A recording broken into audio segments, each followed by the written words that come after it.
So from a self-reflection perspective, it's like, I know for myself, I want to do things better, or I want to do things differently, or become something. My idea is to become something.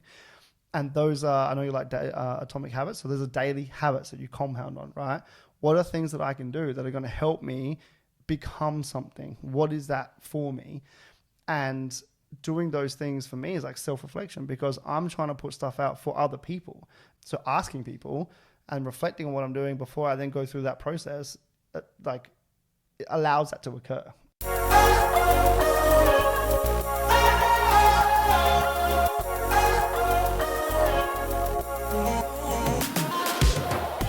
Hey, welcome to the Bodies Built Better podcast. I'm your host, Jackie Tan, and it's so good to have you here today. This show is all about human performance and everything that could possibly mean. So when I think about human performance, we really do try and look at all of the things from, yes, the physical side, the training to get you fitter, faster, stronger, the foods to eat to help you feel good, but also looking on the other side of things, that mental aspect, the psychology of performing at your best, how to emotionally regulate so that you can show up as your best self. So all of these things of self-discovery is the most exciting part for me about this journey in how to get the best from yourself by really knowing yourself. So I'm so excited to bring this episode to you today. It's a first for me, actually, because this is my very first in the flesh episode. Yes, I'm talking to my guest right next to me. Well, not right now, but in the episode, we're in the same room. It's the first interview that I've done in the flesh. So it's very exciting. I do this with my very good friend, Josh Smith, who's the owner of Mightice Performance. He's a strength coach. He's a business owner. He's a women in sport advocate, an all-round legend. We talk all things how to bring the energy in yourself to a room and really show up as your best self. We talk about mindset. We talk about reflection and the reflection process that he uses to continually to get better in himself and from the work that he's producing. And we talk about comfort zones, how to know you're in one, how to get out of it if that's what you want to be doing. It's a very cool conversation. I had so much fun, which you'll notice because of all the laughs that we do have. And it's so full of goodness. So without further ado, let's dive straight into this episode with Josh Smith. Josh, welcome to the Bodies Built Better podcast. A first, by the way, because we're recording in the same room. This is fantastic. This is kind of scary as well. We've got a pillow.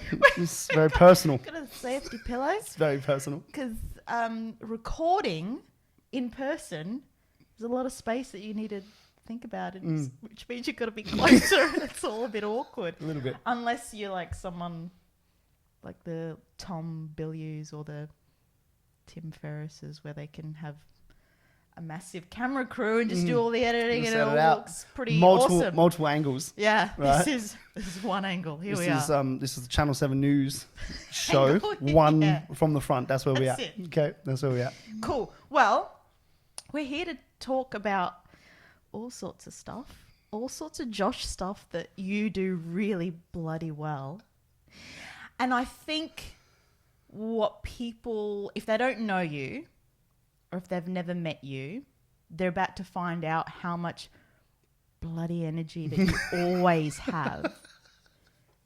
So let's talk about energy first. Okay, all right, let's go.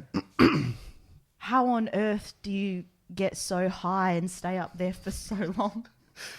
Can we clarify? Oh, yeah. High energy. Natural zest for life. That's right. Let's start exactly, there. Yeah.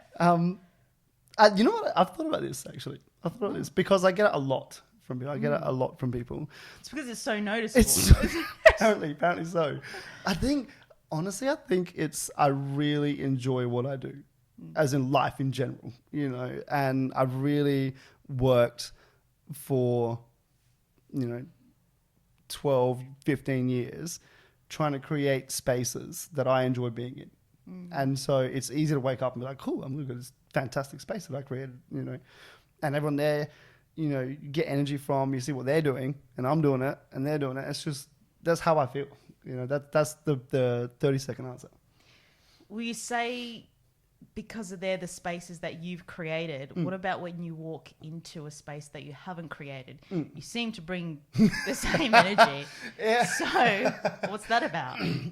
So the spaces I create, I'll quantify that or clarify that. I mean in my mind. All right. Oh, okay.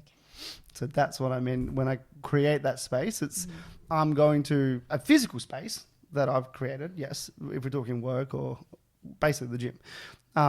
But for me, it's more the mental space I've created, the space where I'm at for myself in life or wherever I'm at. So if I do walk into a space, it's really interesting. If I do walk into a space where I'm not comfortable with, I observe, so I will observe and I will watch and see where I fit in and what energies I'll work with when I'm there, whether they're people or environment or whatnot. But it's easier to have kind of like a presence rather than energy, just because size, right? Tall, whatever. So I think it's the mental spaces that I bring, and then it's the interactions that occur, and you kind of pick up on what the energy is, what's coming, what are you giving, where do you want to take it, where do they want to take it, all that kind of stuff. So yeah.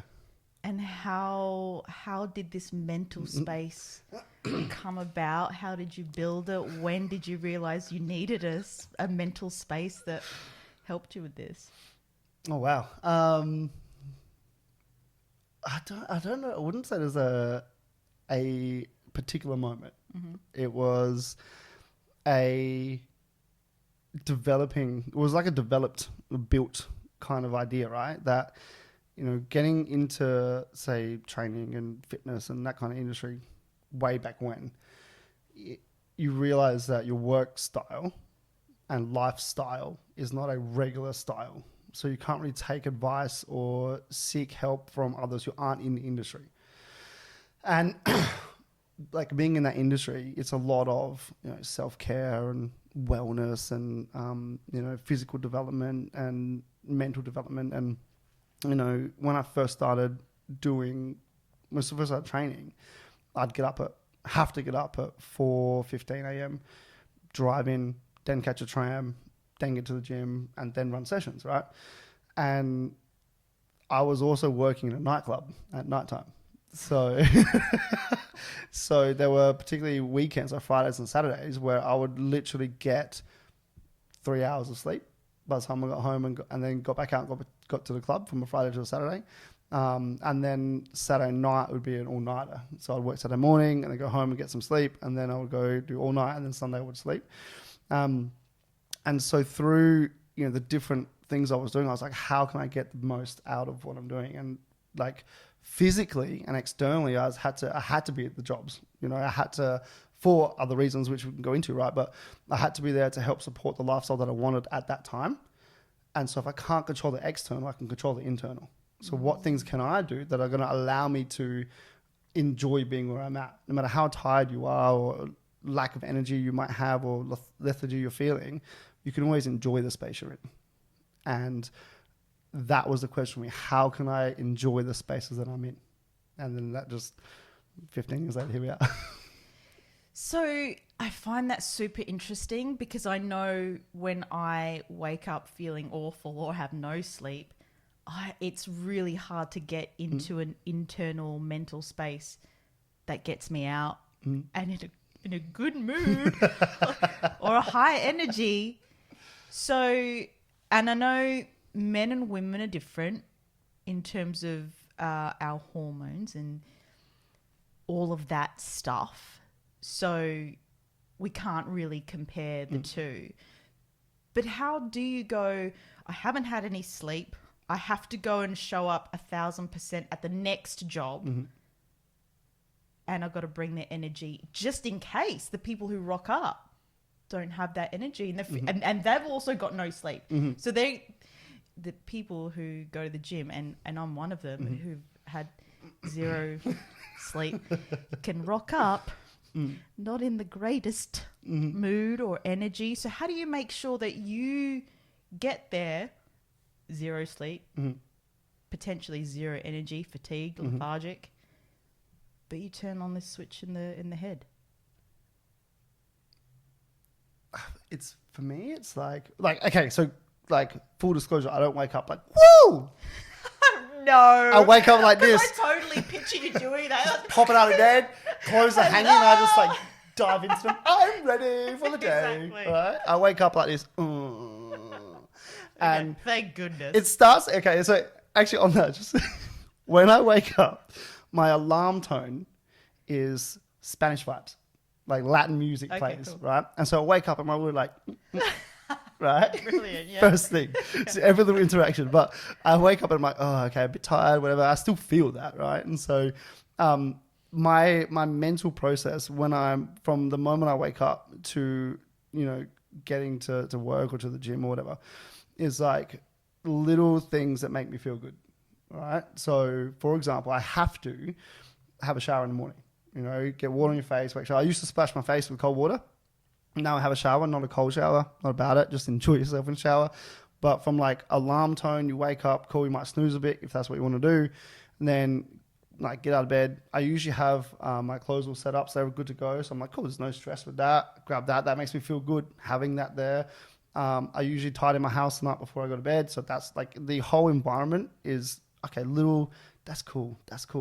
Get showered, that's cool. I get out, I'm like, awesome, get ready. And then, the process continues in the car. So lately I've started listening to more podcasts in the car.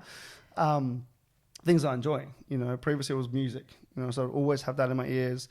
Then driving to the gym, you think about, okay, cool, what's coming up? Who have we got coming in, or what's the session, or what's the vibe going to be like? And knowing that they're going to be able to create that space is already sorted, from the night before and from everything we've built to get to that space. In the car, I'm like, cool, sometimes I'll sit silently or whatever I'm feeling. So that allows me to feel good about things. And then I'll run through thoughts, or I'll, take notes on things and get things out my head. So I'm like, awesome. Like everything feels good, and so it's really easy for me, it's really easy to bring energy, or to get myself up to that energy once I've gone through this sort of mental process of, is everything I'm doing at the moment feeling good, and sometimes you'll wake up, you might be shitty, you might be sick, or you have, issues and whatnot, and body aches and pains. And so it's still a matter for me. It's like, well, what can I do? I can't control that. For example, this morning I woke up because I had a massive nacho meal last night and I wasn't feeling good, right? And I was like, well, this is your fault from last night. All those nachos. And how can I do things outside of that? Okay, that's going to feel shit anyway. But everything else I can still control, that's going to feel good. And then you get to the space. And by the time I get there, this mental process of feeling good, doing good, thinking good, get there. And then when people come in, you're already feeling great. If most people that come in might not have gone through that process and have that and have developed that idea that that's what they do. Seek little things that make you feel good, that compound, right? And so by the time you get there, like, awesome, I'm feeling good. And then you get to a space, which is like we said, there's plants there, there's art there, it's fun, there's training, there's music, there's vibes. So that's easy external added on to that. So you've gone through a mental process, and then you get to the external, and then everything just kind of rolls from there, And then to overlay that, I have a massive intrigue in people, right? And so regardless of who's coming in, I try to always be like, awesome, whoever's coming in, it's exciting. It's exciting to see someone. So let's get excited. I don't have to kind of manufacture that and fake. It's like, I'm actually genuinely excited to see who's coming in, what they're doing, whether it's staff in, whether it's clientele in, whether it's just randos from the motel next door. It doesn't matter. I'm excited. Like, what's going to happen here? And having that curiosity allows us to overlay on everything else that happens. And then it just compounds into that effect where you get this like energy, zest, whatever you want to call it. Well, then what if, how do you keep that energy so high when there are people coming in with their own energies? And I mean, you don't have control over that. So how do you manage that in the sense of you're keeping your own energy high, but also you're trying to have a positive impact on them and their energy without being overbearing? Mm-hmm. Fantastic question. I was going to say aggressive, without being aggressively in their face with all the energies, right?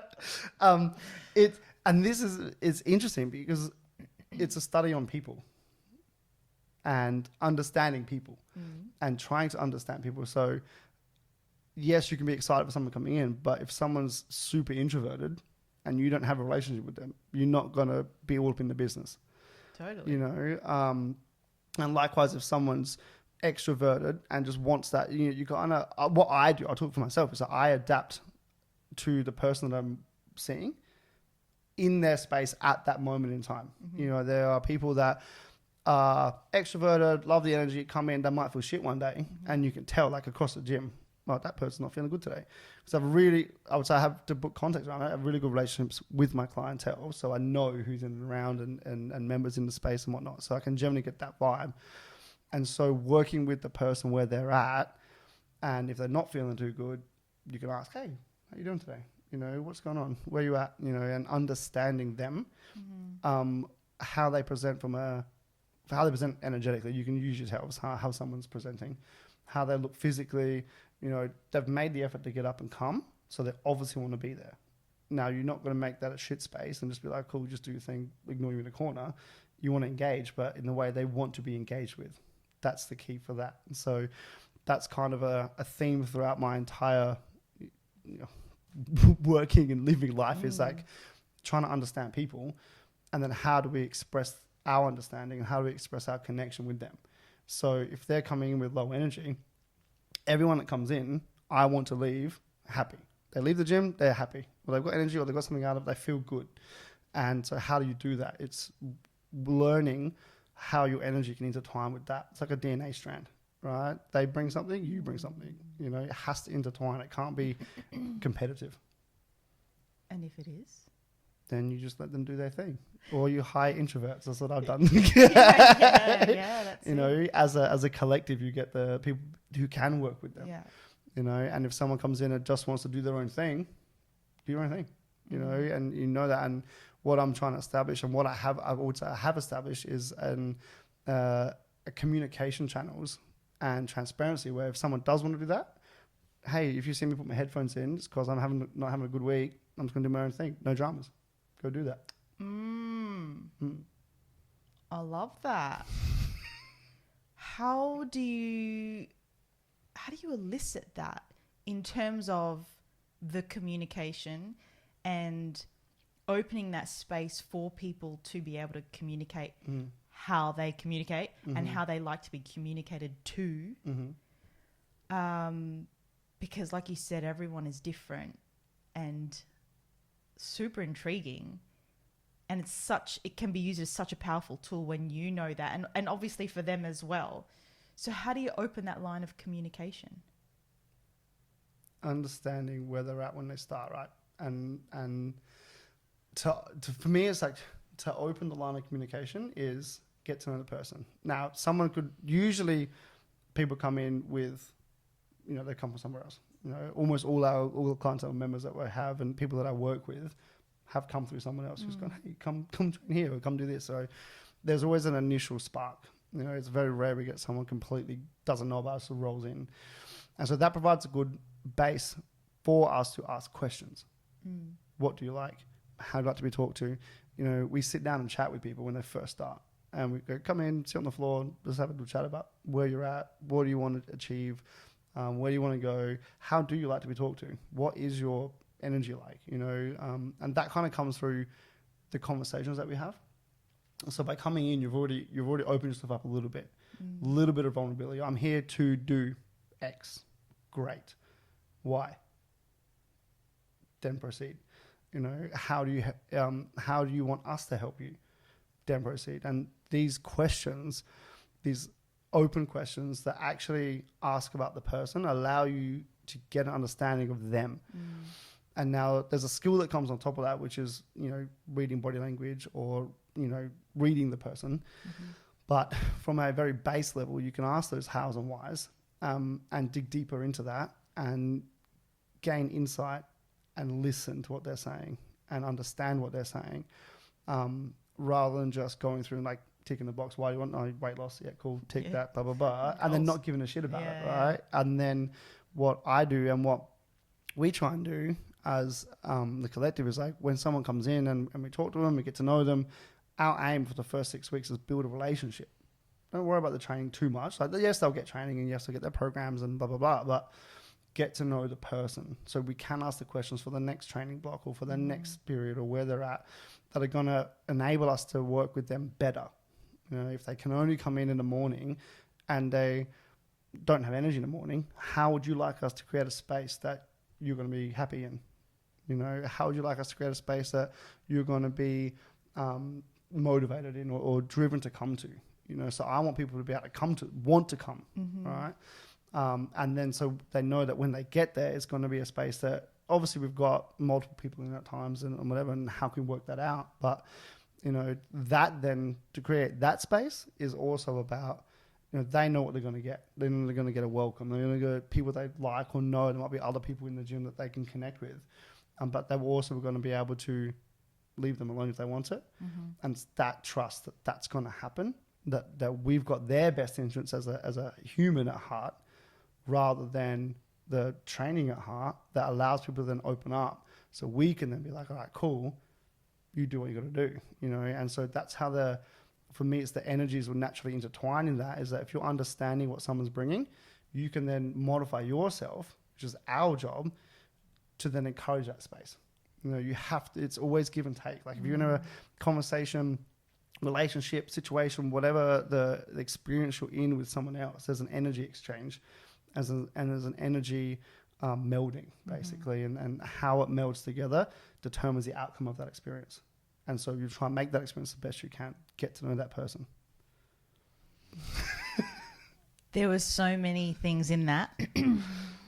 And I want to go back to vulnerability. Because the gym space can be a vulnerable space for a lot of people. And I feel like more so for women. And you have created this amazing space for women. It's not just for women, but you seem to have, like, it's mostly women when I'm there. So whilst you don't promote yourself as an all-female space, you've done such an amazing job at creating a safe space that women feel like they can go there and do whatever it is they need to do. So how have, I mean, you've said a lot already in terms of it's the human, it's human first, training second. But vulnerabilities, how have you put yourself out there and shown yourself in a way that has made people to feel comfortable to show themselves in that space? Fantastic question. Thank you. You're most welcome.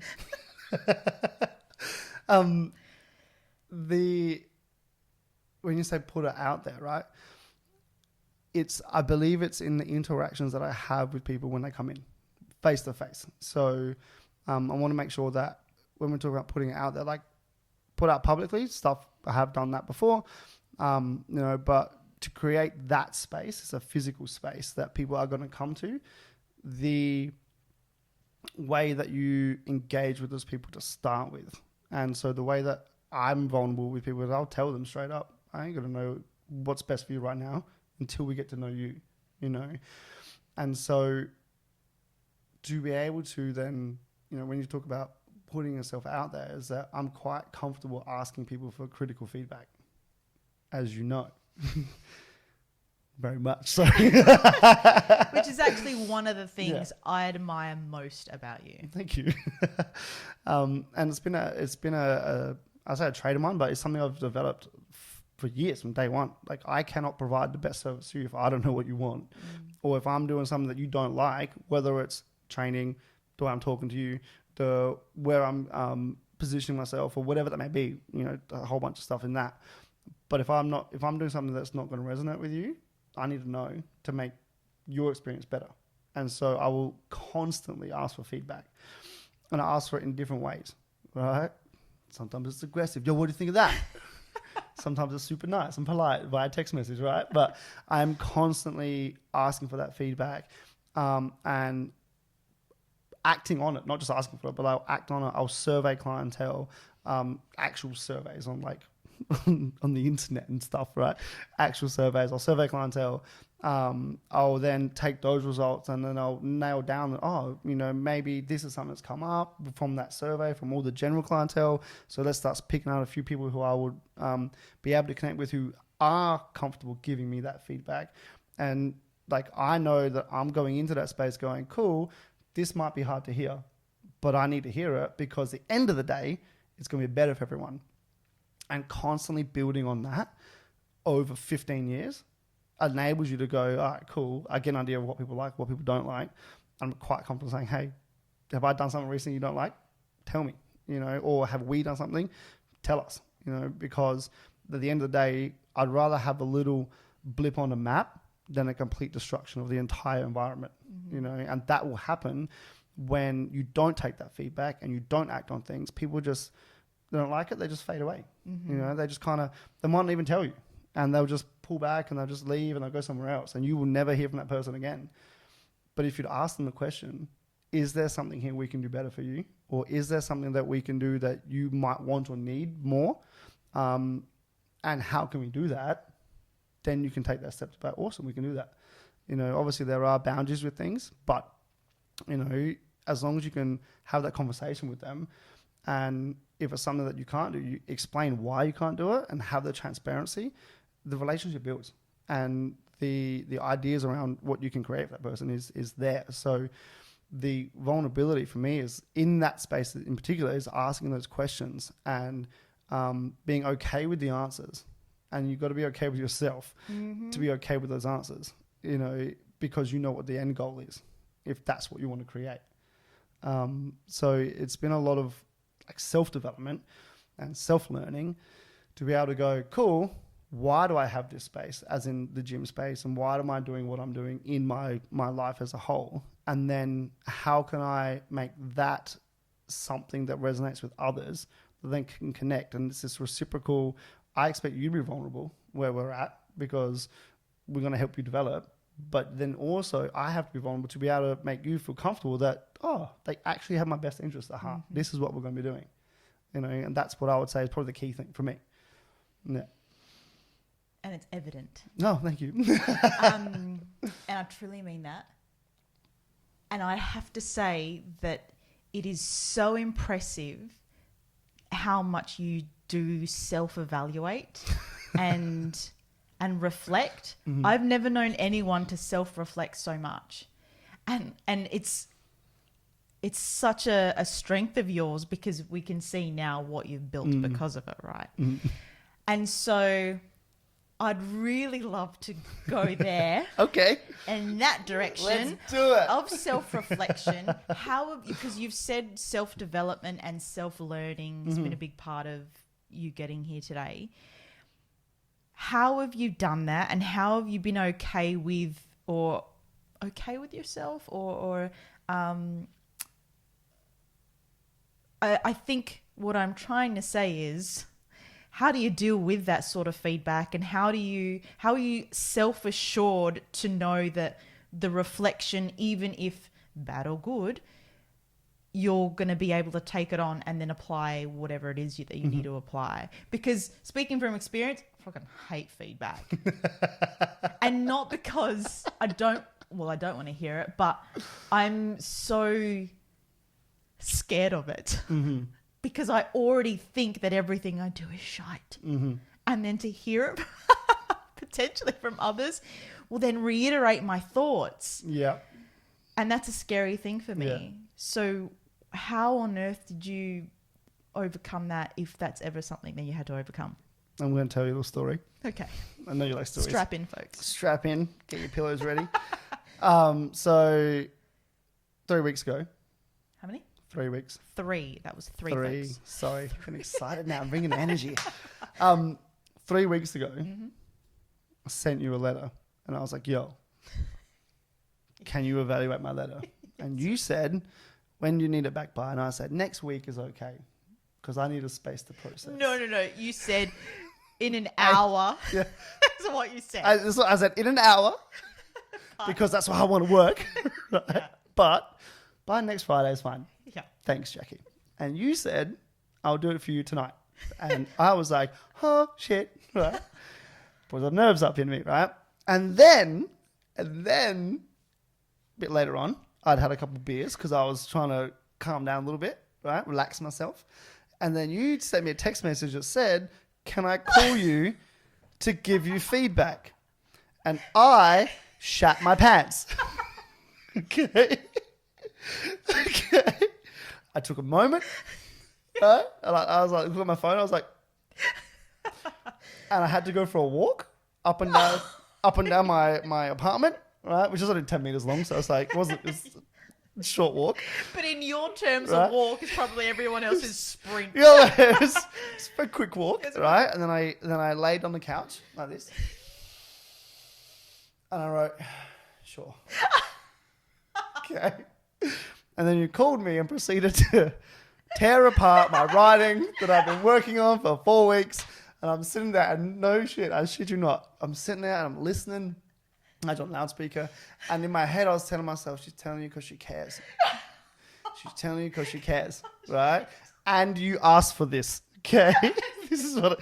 So it's not on Jackie. Jackie's just doing what you asked of her, right? And so I was shitting my pants the whole time, right? And you were very lovely with your feedback. It was really nice. And it gave me a lot of fantastic advice, right? And so as I'm sitting there listening, I was like, this is for the good. This is for the good. You asked for it. This is for the good. And then at the end of it, I said, in my head, I could feel it wrapping up, right? You'd gone through it. You'd redlined everything. I could feel it ending. And I was like, just say thank you. Just say thank you. Just say thank you. And you were like, and is there anything else? And I was like, Jackie, thank you so much. I really appreciate that. And you said, no worries. Good luck. And then you hung up and I went, oh. That like bitch. That. Right? I was like, you know what? No, it's not right. No, right? So I still get super nervous and I still have to, do the things that make me feel good and put myself in the space to be able to hear the feedback. Okay, so it's not just like, I'm so good. So criticize me so I can then feel good about more shit, right? It's not that. I'm going to get better. Okay, I'm going to get better. It's all good. No, it hurts, right? And it sucks. But I think the way to that is that you start small, you start small with little things. And you build from that. And every interaction you can have with someone, you can ask them for feedback. You can try, hey, Jack, what do you think of my hair today? And you went, your hair looks great. And I was like, thank you. Right? And that's how it starts with things like that. And so knowing what my vision is and what my outcome is and knowing, having an idea of the person I want to become allows me to then take those little hits and take those little jabs and chinks and whatever and be like, cool, this is only going to help me for the future. And the less I take of that and the more armor I try and put on, I'm not becoming the person. It's just all this defensive mechanisms on the outside. And so you're still going to need to pace around a bit and sit on the couch and have some beers and whatever you got to do. But it's the vision that is going to be for the better, right? So I will start, my recommendation would be like start small, which is exactly what I did. And practice daily. I had opportunities every day and I still have opportunities every day to ask someone for advice on something or to criticize something or to provide me feedback on something. I won't say criticize, it's like constructive, but to provide that feedback on something that I can then take on board and be like, cool, I can take that And I'll test it with other people. You know, you weren't the only person I asked to provide me some feedback. I'd test it with some other people. I was the only person I need to call you. You're the only person I needed to take a Xanax for. You're the only person for that. I'll say that. Get into my meditative state. It's for the good. Okay. But it was really, really good. And so I'd give, I'd take that because, and the reason I asked you as well, you got to identify the people or the situations with which you're going to get the most benefit from, right? And so you wouldn't ask someone, for example, who has no idea of fashion sense, what your fashion's like, because it's not really a solid opinion, right? And so you might not be based on anything. And so I asked you because we've had discussions before where you think directly opposite to me. And you've challenged me, right? I'm usually face down on a massage table. I'm like, that can't say anything. I'm so vulnerable right now and I can't say anything. She's got her elbows into my back or some shit, right? Okay. But that's why I did it. I was like, cool, in this situation, I need something and I want to send something out to clientele that explains some things. And I'm going to ask Jackie, who challenges my thinking, has different thinking style around things, who is training in the gym, knows people in the gym and is a client and understands this for the good.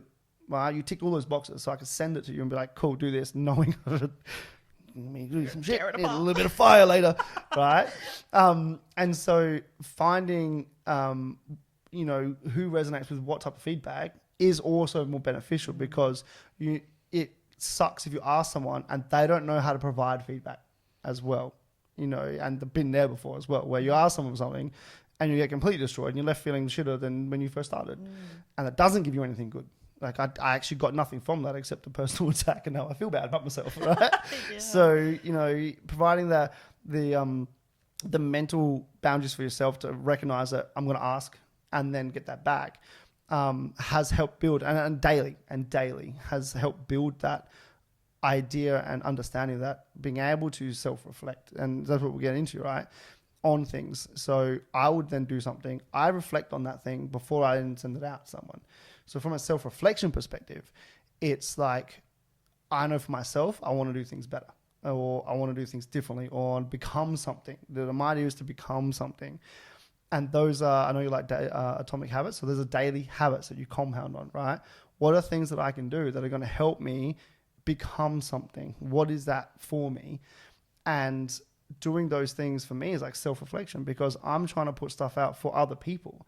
I'm a service-based industry and I got information I want to get out to people. Yeah. Well, I need to be able to put something out for them that is in a way that they can understand it, right? I can't be so self-absorbed and so egotistical that I think my way is going to resonate with everyone. So asking people and reflecting on what I'm doing before I then go through that process, it allows that to occur, so I kind of see the greater benefit of doing it. Yeah. And then you challenge yourself and you can take yourself to different places, into different areas or ideas or philosophies of self-reflection. It's a very broad term that you can be used anywhere for anything. Reflect upon the conversation I had with someone, reflect upon how did I feel when I had that conversation with someone, or reflect upon how did that entire interaction go? How did they feel when they left that conversation? Things like that. You can pick out 2 to 3 conversations or 2 to 3 situations every day and reflect on them at the end of the day and understand where you're at, and then kind of go, okay, cool, well, I might have some questions now, or I might be okay with where I'm sitting now, or where my mental space is at. How do I process that? And then the next day you might go, hey, Jackie, we had a chat yesterday and I felt like this afterwards. How did you feel? And then you can then provide, and then that self-reflection allows you to then, take steps forwards, So, I really love that. I was about to then ask the question of your process, and we'll go there in a moment, because just in case you have anything else around that. But I remember getting off that phone call. Yes. And I'm like, shit, he took that well. Oh, I did on the phone. And I just thought, there is no way I could have took that on myself. And because I was aware of that, in my mind, I thought I delivered it You did. nicely. You did deliver it very nicely. No, your delivery was fantastic. Excellent. It's exactly what I had asked for. Right? So and that was it. I'm glad. Good. You left and shrugged it off, and I was like, oh my God, Exactly. what am I going to do now? Right. Yes. Yeah, good job. So yes, reflection. And you did, I love what you've said. And I just wonder if there's any more we could add to that, because you said, we were talking the other day that you've just taken on this big job. Yeah. Which sounds fantastic. And you had the first session, and literally you said you got in the car after that session, and then correct me if I'm wrong here, and you went through everything and reevaluated or reflected upon the session, what you did good, what you could do better. When you are doing something like that so soon after the event, what do you take from it? Do you feel like there's any blind spots? Do you do that and then go away and then reflect upon that reflection to see if anything else has come up for you? Like, how does that work? And then how do you change the next session or the way you do things post all of that? Yes. So yeah, I did. So I had a session that went out to, and yes, big job doing some things. And after the session, I sat in the car and I wrote down what had happened, right? So it's a 2-step process for me. It's immediate, and then it's you have to have a sleep, and then you do it again. Yeah. Right? And so in the immediate aftermath of the destruction that I caused in the session, what I'm doing is I'm going through how did the stakeholders who were within that session, multiple different stakeholders, how did they respond when I did this? All right. Now, how did they respond when I did this thing that I planned to do? What was their response? How did they respond when I came up with some random shit and that happened? What do I think then? What could I have done better for myself? How could I have phrased something differently? Or could I have said, was there something that stands out in my brain? I was like, shit, I shouldn't have said that. Or I could have said that differently. These are the things, the immediate aftermath of the sessions. I'm in the car doing the thing and writing through everything. And then what I then do is I sit on it. And if it's still ticking along in the back of my mind, if there's anything that adds to that afterwards, I'll put it in there. Oh, yeah, remember that came up and can put that in there, whatever. But then I leave it. Then I forget about it. And I put it in I set an alarm, all right, in my phone, to go back and reflect. And then once that's done, I forget about it, proceed with the day. Then I had to take a sleep. And then the day after, I then reflect again on that. I'm like, okay, cool. I read through it. Oh, yeah, that's what happened. Now, is there anything else that I can remember now after I've had a sleep and solidified everything? That's the 2-step process for me. Then what I do is I then reach out to stakeholders that were there. And that's what I did that week, was like, what did you think of the session when we did this? And then another group, what do you think of the session when we did this? And another group, what do you think of the session when we did this? And I asked for that feedback. How'd you find that? Because the blind spots that I have, I identify there are blind spots. And the blind spots, I don't know they're there, right? And so I would then seek that advice and seek that feedback from those people to be like, cool, I didn't even think of that, right? Blind spot. So they provide stuff, and then I can spend time thinking about that as well. Oh, cool. When that comes up, usually I've done 80% of my own stuff on it. Then I get the other opinions. Because with any action that's done, if there's 4 people watching it, it's 4 different truths to that, right? So what do the other 3 think, And then if they bring something up, like when this happened or this happened and we thought about that or whatever, I can then take a moment to think for myself, how would that present? Is that something that's occurred because of something I've done, or because of the situation they're in, or because of their position, or how they might perceive the world? How can I take that on board? Wrap that up, condense it, smash it into next time. And then the next session, we do the same thing, and take that on board. Okay, cool. So-and-so said they like when this happened. So how can I interact that into the next session or workshop or whatever it's going to be, because that's that, once again, the feedback side of things, right? And so for me, it's that major 2-step, immediate sleep afterwards. And then it's also like filling the gaps. You got to have time to fill in the gaps. So you're like, if you don't have the time to be able to reach out, or you haven't built the relationships, people will provide that feedback, or you haven't got the systems and mechanisms in place to do that, then the immediate and after for yourself is fine, you know. And so now I've kind of, because I'm aware of my ability to self-reflect and want to, not ability, but I want to, I create the space mentally and in my days to seek that feedback and to get that back from others. Great. So to reiterate, there's the immediate immediate session, sleep on it. Go sleep on it. And then reflect again, upon the reflection. And that reflection, to throw it back to the start of the show, that reflection usually occurs like in the car, if I'm driving to work or whatever, because that's a positive thing for me. It's something I enjoy doing. Yeah. So I fit that into space where I'm not just laying on the couch going, Jake, 7 minutes, reflecting on that. It's an active kind of, I'm doing stuff, I'm driving somewhere or whatever, and that's what I spend that time doing, rather than, you know, or listen to podcasts or music. But if that's just happened, I've had my sleep, I've done my own reflection, and then I can do it then. So that's when I fit that in. Yep. It's not a separate, And then you get feedback from the people involved. Yep. And then you make the changes necessary. Yep. Straight away. Where do you draw the line? There is no line with anything ever. I beg to differ. Because as someone that suffers from perfectionism, I could keep reflecting and nothing gets done. Correct. And or I get so caught up in all of the reflection and almost become paralyzed. Then it's too much. I don't know what to do. Overwhelm, not do anything. Yes. The line for me is outcome driven. So what's the outcome? Now, with things that might be like a single interaction, is there an outcome? Am I going to have a relationship with that person or that, you know, group or whatever? Again, is it something I need to constantly reflect on?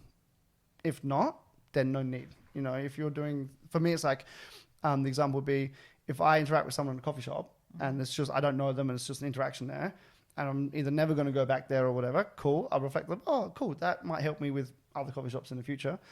If it's a friend or a family member who I'm going to see regularly, I will do that on the regular. Like I tend to only take one or two things from that, but you can continually do that. So the line for me from outcome base is what is the sole outcome of this?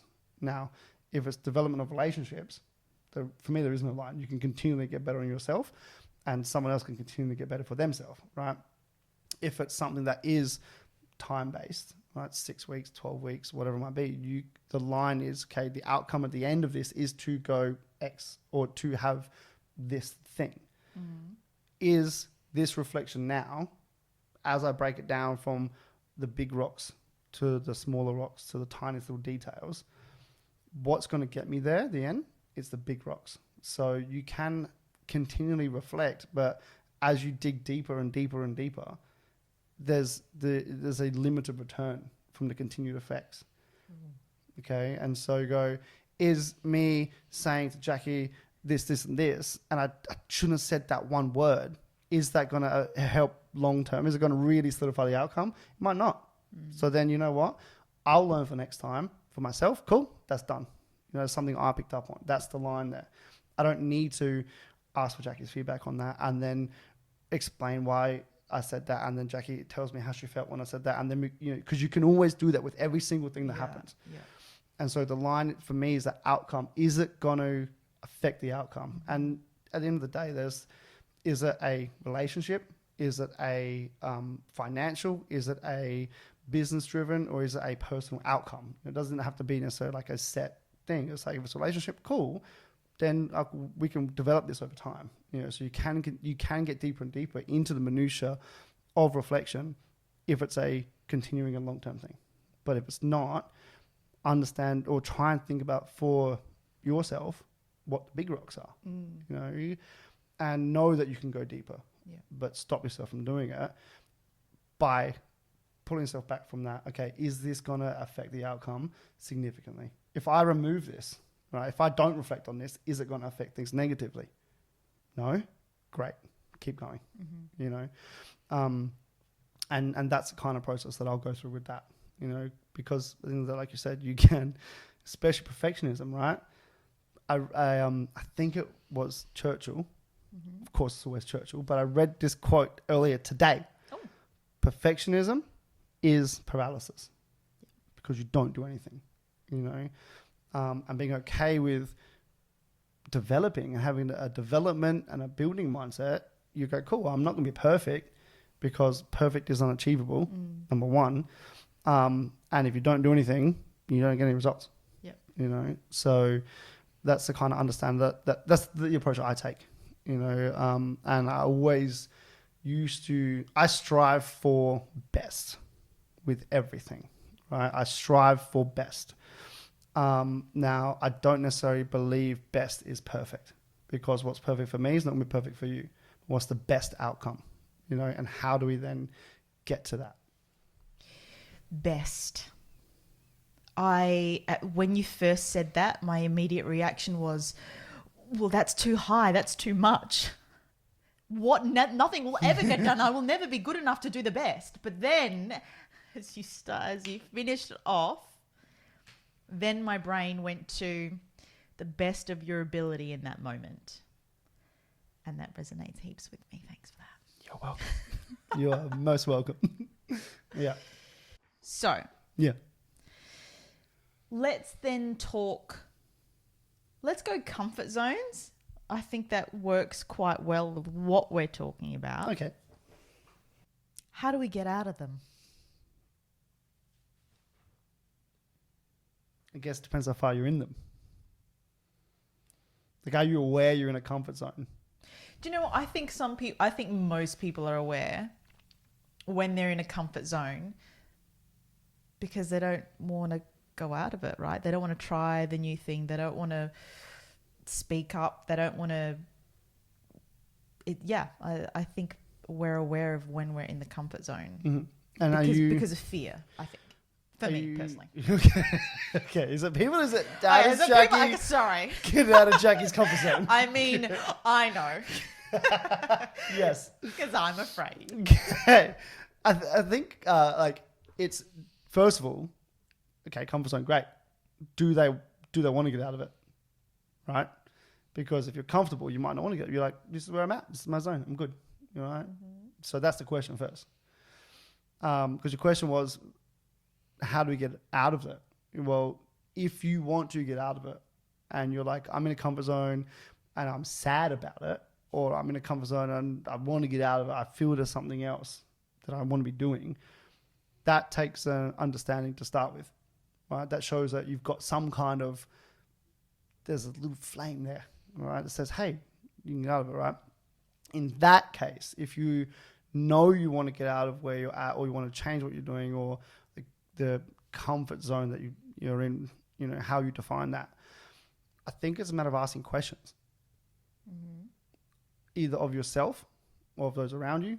I would say back in the day, like I started with those around me, as in like, you know, how do I present in this situation? Or if I want to, let's say, I'm trying to think of an example in regards to that can actually clarify that. But, you know, other people can see you and see where your stagnation might be or where your issues might be better than you can see yourself, right?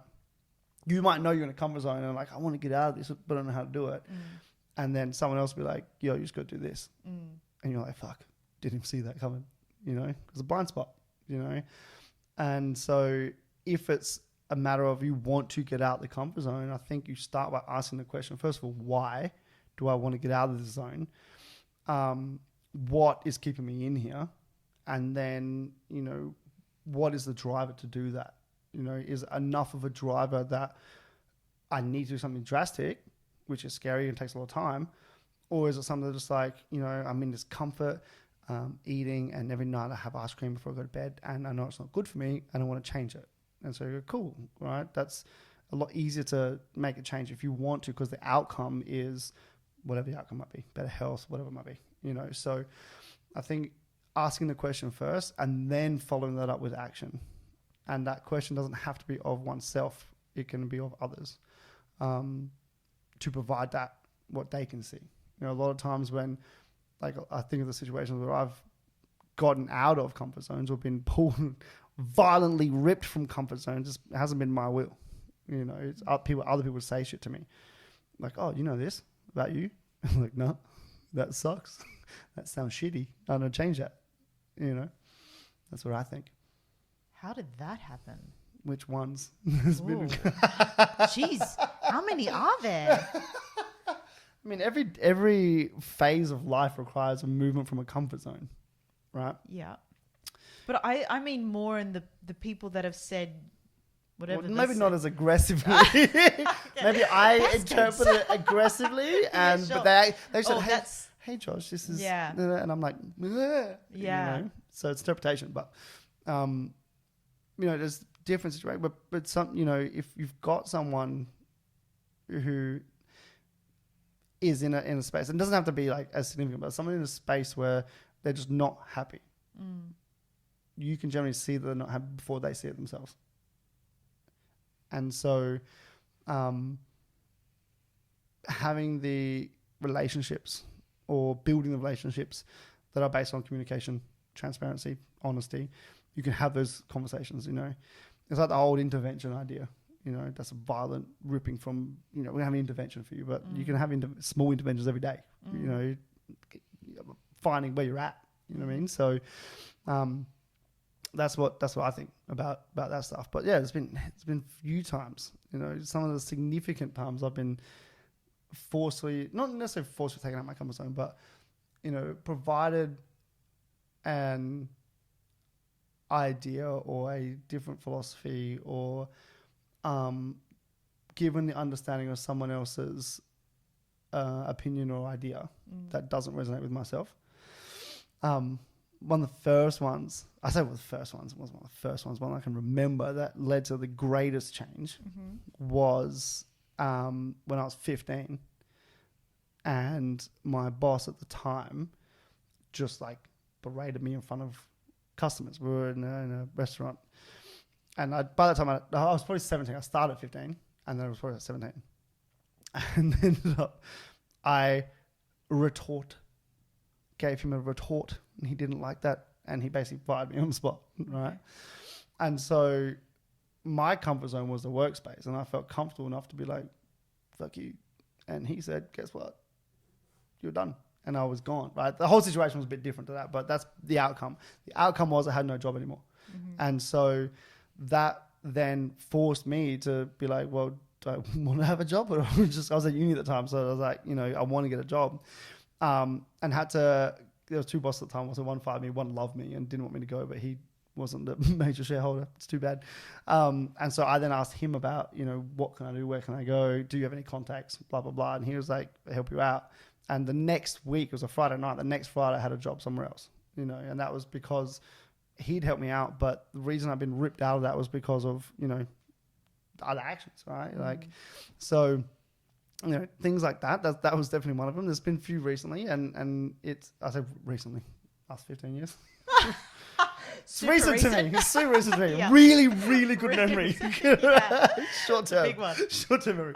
You know, so yeah, comfort zones on housing, comfort zones on relationships have been massive for me in the last couple of years, you know. And asking myself where I'm at, why I'm here, you know, sitting in a space, let's say I'm in a lounge room, I'm like, I don't even like my housemate. What the fuck am I doing here? You know, let's leave, you know, let's take some action. You know, all that kind of stuff, you know. So there's like, I don't want to go too much into stories because we'll be here for 4 more hours, right? But from a comfort zone perspective, let's wrap this up. Yeah, I'm sorry. From a comfort zone perspective, ask questions, then you're gone. Good, done. Next on the list. The conversations I have are with people probably older than what you were at that time. So when we're talking about comfort, this is like their careers. Yeah. Very different. Yeah, very many different. Faster pastors out there. There's not many careers. So it brings up 2 points. Well, one of them, I'm not sure how many people would be brave enough to speak what they're feeling. Yeah. That's the first point. The second point is I love that because then you've gone on to better things, right? But there have been so many stories, especially in the last couple of years with COVID and all the shit that's gone down, where people have been made redundant, or they're no longer able to do the job that they do, especially the two of us. Gyms closed down, couldn't massage for a little while. And in which case we had to find different ways to work, earn a living. And for some people, yes, that's completely thrown them out of their comfort zone. Some haven't dealt with it very well, which is really unfortunate. And then some would say it's the best thing that's ever happened to them. And so you said before, how do we get out of our comfort zone? We'll ask the questions why. What if there's no need to ask that question, but we know where we're at is where we're not practicing or living at our highest potential? Like, do you think, again, it comes back to we're so comfortable, what's the need to even approach that subject? So I don't know if I'm just having a conversation with myself right now and answering my questions. Maybe I'm listening and I'm liking. Like, oh yeah. So I just find it so interesting that, I guess in terms of the comfort zones where people kind of know that they're in it, they know they have to get out of it. They don't know how to because it really. And the other thing that came up for me when you were talking was that you said people know that they have to get out of it because there's that flame. That they know there's something else and they want to. What if that doesn't exist for some people? There is no flame, there is no drive to get out of the comfort zone, but they know they should because the thing that they're doing is not good for them. Whether that is diet, whether that is, they're secluded themselves, or at home, or whether it is they have to start a training regime because they need to move and whatever it is. There's no drive to get out of that comfort zone because it's so damn sweet in that space. I think the context of the flame was not necessarily the flame to, that's what I want to go to drive that. No. Okay. When I said about the flame is that the very fact you have the idea or notion that I'm in a comfort zone, I need to get out. That's the flame. I don't know how, I don't know why, right? But that's what I mean when that was the flame. You might not have something to go to, but you know in yourself that you need to change something. That's what the flame is. You know, when there's no flame, you're dead, right? and Are we? if you metaphorically, no. So when you're talking about comfort, metaphorically, yes. Literally, no. Could be both. Where are we going to go? It's philosophy. Let's go here. Okay. So like, if the way I think about it is that if you're in that comfort zone, right, and you're happy in that zone, or you're in the zone, and you're not aware you need to get out of it, there's no flame. There's no kind of I'm aware awareness. This is the flame of awareness, right? Okay, cool. Trademark that flame of awareness. Okay, look straight. This is mine. Okay, all right. It's that flame of awareness rather than flame of drive. Yeah. So that's the thing there, and so contextually, my story is not applicable to anyone in a career. Right, that they actually care about. Right, there's a lot of other things like the communication, the honesty, the transparency, the understanding that is applicable. But doing what I did, don't talk like that. Don't be like that. There are other ways to go about it. Okay, especially so if we're talking about from a career perspective or a long-term relationship perspective, that's different, right? And I would tell a different story in that regard. Sure. About how you go about doing that stuff and where like I was in that situation myself 4 or 5 years ago, right? And this was a relationship where I'm like comfort zone, but not vibrant, right? There's the flame of awareness was there. Yeah. And there's the fear, for me it was this fear, this anxiety around significant change that could occur, and I don't know where it's going to lead me. Right. And like contextually, I was in a relationship where I was in my partner's house and she owned a house, whatever. And so I'm like, cool. And our friendship groups were the same, and like everything connected. And the friendship groups were connected through the gym space. And there's all this kind of like intertwining friends, living, finance, business, everything was like there. So that there, when I was like, shit, like flame of awareness, like blowtorch on me, but not able to move, because I was like, if I, separate or this happens, in my head, what was going to happen was business goes under, I'm living back with mum and dad or on the streets or wherever, trying to find a place, finances go under, everything changes. Literally everything changes. And that's more of the significant events rather than last past story, right? Where in that moment, and this probably happened for a couple of years. It was probably 18 months maybe in that kind of space. Like it was all good before then. Things had changed. And so in that space, the awareness was around, okay, yeah, how do I go about doing this without everything imploding? And then for me, it got to a point where it's like the straw that brought the camel's back. Something just happened. I was like, needs to change right now, and it takes some action. And so then I went out and sought advice, and I talked to my mum about things, because mum was confidant and is confidant. So I talked to mum about things, and she provided her perspective from the outside. So I'm thinking these things. Is this actually presenting? Do I present this way? How do you actually see me? Is there a change between here and 2 years ago? What's that? And get that perspective from someone who knows you and has been around that time. And then I went and sought friends, same questions.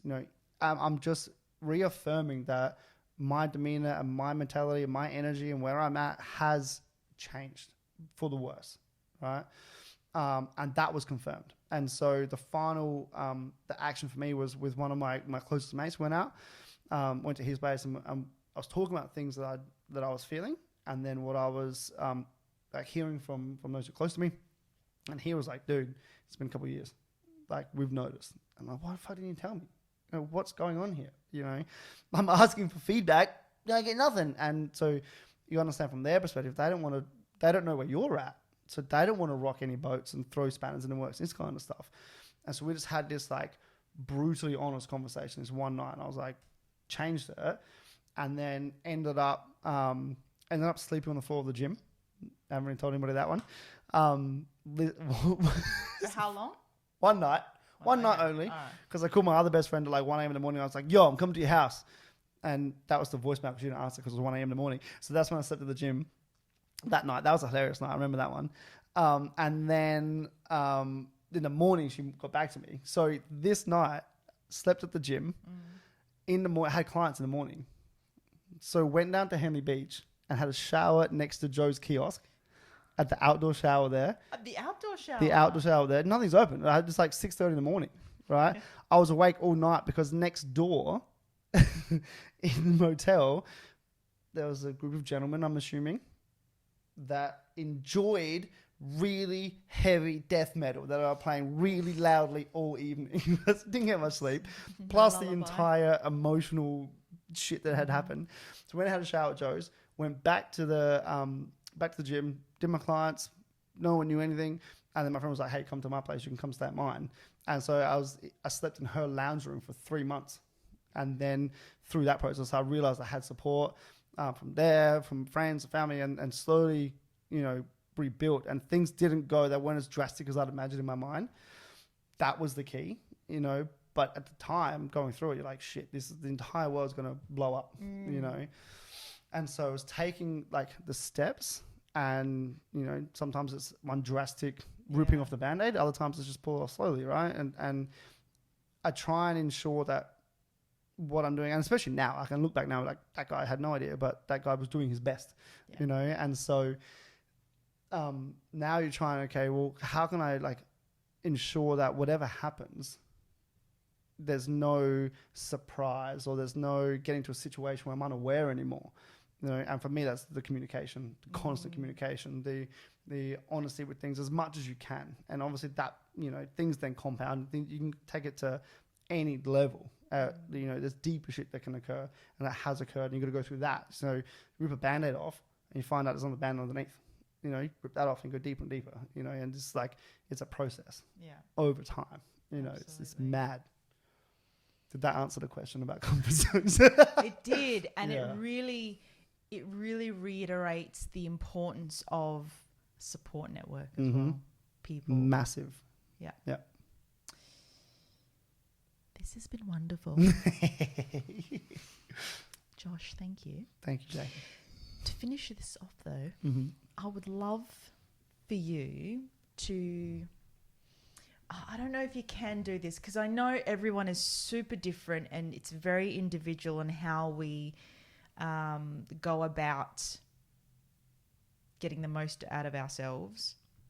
So thinking about what we've just spoken about, there's been with energy, mindset, reflection and evaluating, and then comfort zones. There's a lot there. It's a lot. Where could you say one could start, or in fact, how could we start to get the best out of ourselves? Whether it is the mindset, and I want to say, I wanted to go, where's the best place to start? But again, I know everyone's different. Do you have an opinion on that? I think you're well aware of opinion on many things. Yes, I do. I don't have opinions on my idea, and my thought is the best place to start is to stop. And Are you saying start nowhere? I'm saying start in the ether of nothingness. Okay, well, okay. I think that as a people, you know, and as a society, and we're constantly on the go all the time, and we constantly move, we constantly seek more, right? And constantly do more. And I think, like, personally, it's only been when I've stopped and either reflected or considered or asked a question rather than providing an answer, have I been able to then go, oh, yeah, that's different. Like, you can only take a different path if you stop at the first one. And that's what I would be my advice or place to begin. I love that advice. Because I've noticed for me, when I stop, I realize how I feel. And I'm really good, and I know a lot of people out there are very good at suppressing all of that stuff. It's another episode. Let's do that. Yep. And keeping on going until the body doesn't allow it to. But yeah, stopping. Ooh, good one. And that's where we're going to stop. Thank you very much. That was Josh Smith from My Tice Performance. If you're in Adelaide and you want to check out his gym, head over to his Instagram page, My Tice Performance Group. DM him so you can see all the things that he does and how to get the best out of yourself through the programs that they do there. If you loved this episode, I would love it if you could share it with your friends. Leave a review, because that will help this podcast keep growing and reaching the people that this information will really resonate with. As always, thank you so much for tuning in today. I appreciate you. Have the best day, week, month, and year. Stay awesome. We'll catch you next time.